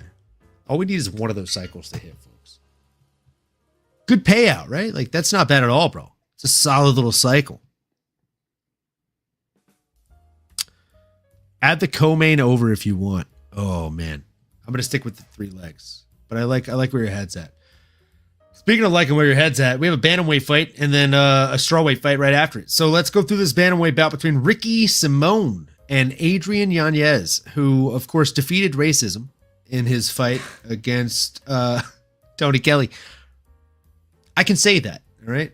I grew up in that same city of Bossier City, Louisiana, and I know Tony Kelly's girlfriend. I worked at my first restaurant job with her. Fun fact, Andrea KGB Lee taught her how to wait tables. Yeah. That's cool as fuck. It is cool. She totaled my homie Jeremy's car. A lot of fun stories about Andrea. Like, one of the first times I got extremely shit-faced drunk was with Andrea KGB Lee. We also saw Bullet for My Valentine, Atreyu, and Avenged Sevenfold in concert together. Oh, I would have fucking love to go see that. Yeah, out in Dallas, Texas. It was fucking fantastic, bro. Taste of Chaos tour. So yeah, fantastic stories with Andrea Lee. Her boyfriend, not so much. Tony Kelly, not a fan. Adrian Yanez tore him apart. Got the knockout in round number 1, looked really good. Gained a fucking fan following after that for sure. I think this one's probably going to be another highlight reel possibly for him. And I know what you're thinking. Ricky Simone is very gifted. The definition of a mixed martial artist. He mixes it up very, very well, right? Puts the mixed in mixed martial arts. But Yanez is a dog, bro. His hands are stupid fast. His power is stupid real. And Simon's going to pressure, but Yanez times his counters. And that counter left hook and overhand right, I think they're going to be money for him in this fight. First or second round KO or TKO for Adrian Yanez. I think he's going to catch Ricky coming in. And he's going to slice a knee or an uppercut up the center line and get him wobbled. Finish him with a hook or an overhand. Pip, tell me why I'm wrong. All right. Fuck, do you know this shit? I can see your face on this one. Oh, I gotcha. When I started talking, I was like, he's on the opposite My side. bad. Big tails. The other one I knew. The other one I just had a sneaky suspicion. Yeah, no, but I think this has all the makings to be a really fun fight. While it may not matter in the long scheme of things, it's got all the potentials to be fireworks. They both haven't been doing great in their last 5. Both of these guys are vets, though. I mean, Ricky Simone is fairly well-rounded, good offensive wrestling, solid double leg. Honestly, he doesn't even need to use the grappling. I mean, he can rock you and then choke you out. He pushes a lot of pressure. He likes to blitz in when he's striking. Unfortunately, he can get caught in those rushes. Especially, he throws a little uncalculated, but when it lands, it could be a real problem. And he does have some power, especially with him being at a bantamweight. He's got a nasty right hand and a good one, too. Even some good teep kicks. Against Yanez, I mean, like you said, he's a sharp boxer. He's got fast combinations, good head movement. He is very fast and a good left hand as well. Just kind of more good in and out striking, good ability to mix it to the body and head combinations. I think ultimately Ricky Simone's going to be able to edge this one out. I think Adrian can struggle when he's not dictating the pace. And Ricky can keep Adrian on the back foot, backing him up against the cage, landing some big shots. If Ricky gets hurt, I think he can utilize the grappling. I think Ricky just has more tools in the tool belt. I think Ricky's going to dictate the fight, heavy combos that backs up Adrian. Look for the double legs, get good control, and even land some ground and pound. So I'm going to go with Ricky. I think he's going to get the win, and I'm going to go with unanimous decision on this one. I'm not mad at it. I'm definitely not mad at it. Like I said, I see paths to victory for Ricky. I think he's a really solid guy, solid competitor, solid striker. I think he has a lot of paths to victory as well, man. I don't know, man. I don't know. I feel like this is stylistically not the best matchup for him. And because of that, I just got to go with Adrian Yanez. I also know that Yanez needs this win more than probably anybody else on the card outside of Adesanya. He needs to get his hand raised on Saturday. I could definitely see the argument for Adrian. I could definitely see it. He's a solid boxer. It's going to be a close fight. Like, what are the odds on this one? Oh, they've got to be fucking close. Let's see. Minus 150 to plus 130. Very fucking close odds on this one. Half unit if your units are 50 on Adrian Yanez. Get you 32.50 back in profit. Not bad. If you put a fifth of a unit on him, you get 13 back for 10. So 23 back in total. 13 in profit. I think I'm going to go half unit on this one. I like Yanez here. I think he gets his hand raised. I do understand the argument. I know this is probably the most volatile bet or one of the more volatile bets of the show this week, but I got to go with my heart on this one. I said it at the top of the show, folks. We're doing some heart bets here. And that's okay. It's okay. It happens, bro. In the next one, we have Alexia Tainara and Bruna Brasil. What can I say about this fight, man? Alexa Tainara, more energy than most women when they have their walkout. Like the dancing, it's crazy. It's crazy. Lethal Sugar. I'm late. Y'all on Yanez? My heart wants him to win, but I think Simone is going to grind this one out. Dude, I'm right there with you. He can. And that's why I said wholeheartedly, I'm betting with my heart on this one. I know it to be true. And maybe my heart's betting on this next one too, but I got the fighting nerd. I'm going Bruno Brazil here. I think the aggression, the pressure, she's going to be able to overwhelm Tainara, especially with the grappling. She does fight out of Fighting Nerds with the Alchemist, Pablo Sucupira. And she's an absolute stud out there when it comes to the grappling, but her hands have also gotten significantly better. She's learned how to really push the pace, land the bigger shots when she's on the feet, and when push comes to shove and she ends up on top or bottom, she's able to win those grappling exchange and grind those out. I think Brazil should be able to take a pretty clear decision here, and let's get that sweep, Bo. Let's get it. If she wins, I'll be a very, very happy person. I think she's a dog in this one, so I think she might be my first dog pick of the night when it comes to this. I'll tell you right now what the odds are. It's fucking out of order bullshit. Bruna Brazil plus 550. Oh my God. $10 gets you 55 back in profit. 25 gets you 137. 50 gets you 275. You know what? Part of me wants to go big or go home on this one and just do a full unit. But part of me wants to be smart. likes it. Huge dog, bro. See, like, you gotta throw money on Brazil at those odds. I'm gonna do a full unit. I'm just smashing it. Fuck it. Like, literally, to put it into blatant math, no matter what your units are, one unit turns into 5.5 back. So you put $1 on it, you get 550 back. You put 50 on it, you get 275. You put 100 on it, you get 550 back in the pocket. I locked in a unit on her. I think she gets it done. I think she's gonna grind out a decision. And hell, I'll fucking drink to that, Pip. And Lethal, to actually answer your question, she did fight Brazil. She lost by a guillotine in 2019 in round 3. That's right. Cheers to that, folks. Boom. Love it when you guys do your homework.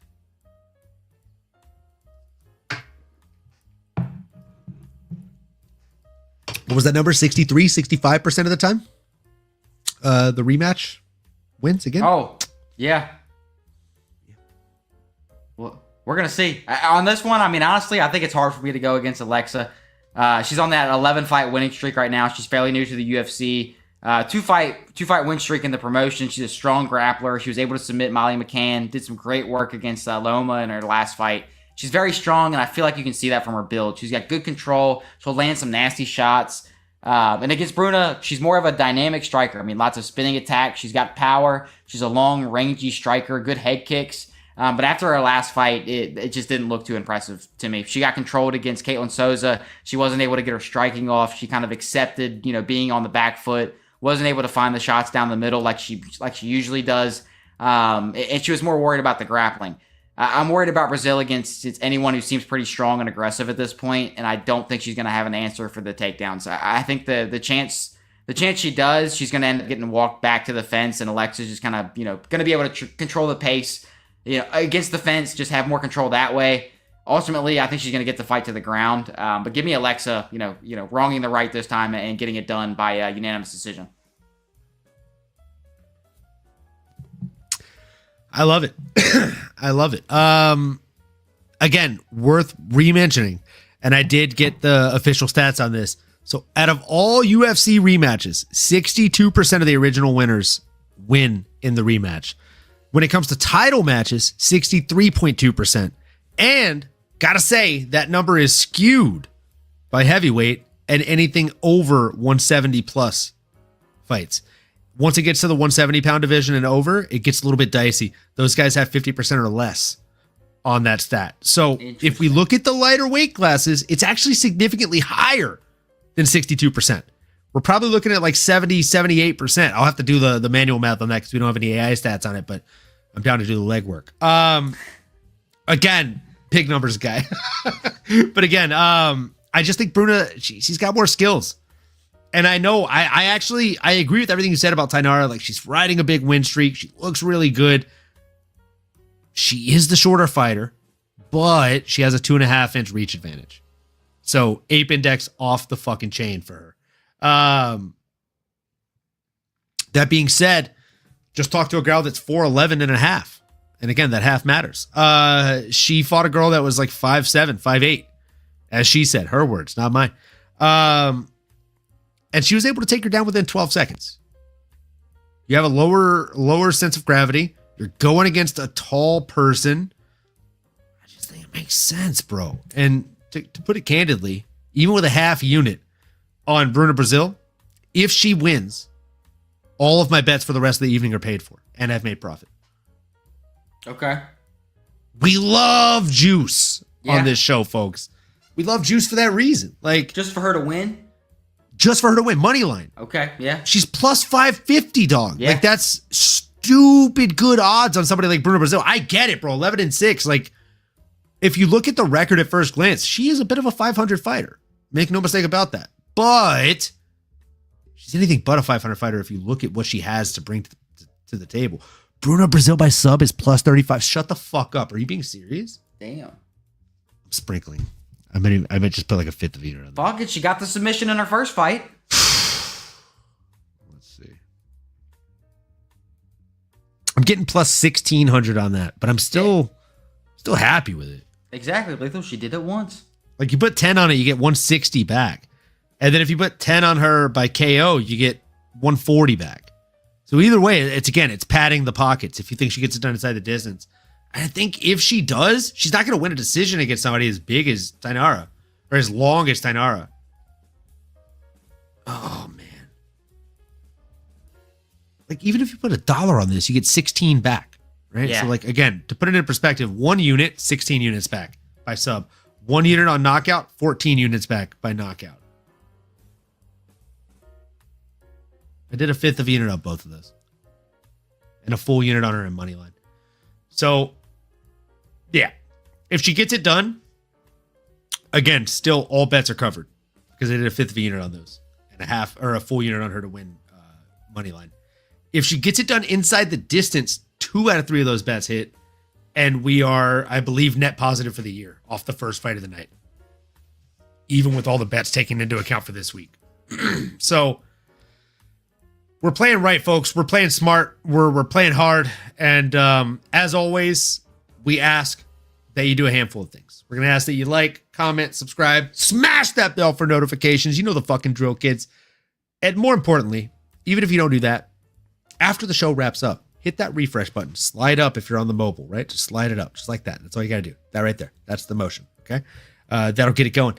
And then it'll show you that the episode has ended. It'll restart it. And then you can leave a comment that will actually stick. We have some of the, in my opinion, my humble opinion, some of the best bettors and cappers in our chat every fucking day in and day out. So if you guys leave your bets in that chat, not only will we be able to tell you, but everybody else that watches the video post-emptively will also be able to tell you, and they will thank you for it. So please leave your bets in the comment section below as soon as we wrap up. It means the world to us. It helps with the almighty fucking algorithm that we bow down to. And again, it just means the world to us. But if you don't do that, if you don't do any of the other things we asked you to do, that's also fine too, folks. As long as you do these next 3, not 2 today, 3 things, okay? 1, we ask that you watch that previous interview that we posted this week with the marvelous Alyssa Maldonado, right? Fighting April 4th in Elite FC. 2, we ask that you keep on going. And 3, and most importantly, we ask that you keep on growing, folks. We really, really hope we see you next time. Let's go, folks. Good luck. You've been listening to the MMAnomaly Show. No filter. As you may have been able to tell, we dig the MMA, and our passion is to dive deep into the upcoming fights, give you our expert breakdowns, and help you make sense of all the chaos that is the fight game. We hope you've enjoyed the show. If you did, make sure to like, rate, and review. We'll be back soon, but in the meantime, make sure to find us on YouTube, Twitter, Instagram, and Twitch at MMAnomaly. Be cool, and we'll see you next time.